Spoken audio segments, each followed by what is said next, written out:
Example 1.15 has to deal with heat transfer in water, and it's asking us to calculate how much heat is needed to increase a half liter of water from 20 degrees Celsius to 100 degrees Celsius.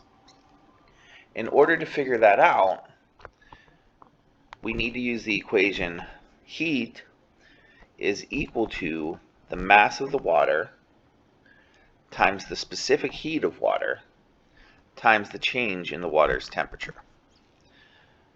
Well, we don't have any of those values, but we can calculate them.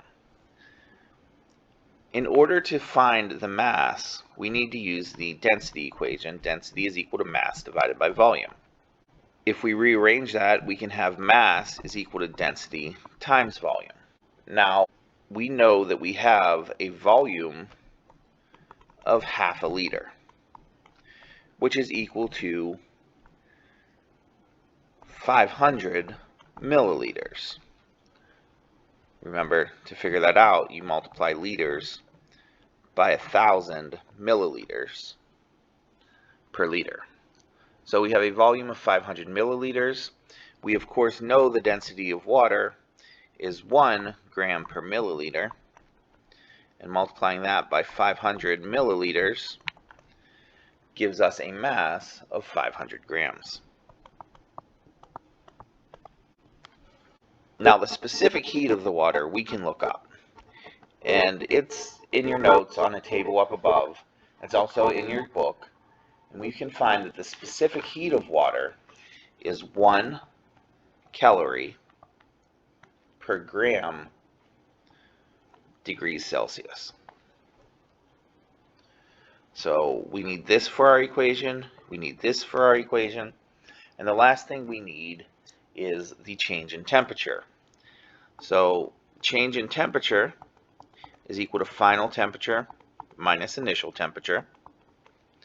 And in this case, the final temperature is 100 degrees Celsius, while the initial is 20 degrees Celsius, giving us a temperature change of 80 degrees Celsius.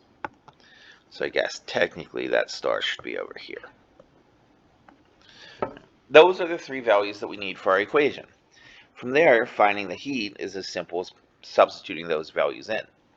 We have 500 grams for the mass times 1 calorie per gram degrees Celsius times 80 degrees Celsius. Here, this gram will cancel out with this gram in the denominator. This degrees Celsius will cancel out with this degrees Celsius in the denominator. And we have simply 500 times 1 times 80, and our unit is going to be in calories. Multiplying these out, we get a final answer of 40,000 calories is needed to raise the temperature of a half liter of water by 80 degrees Celsius.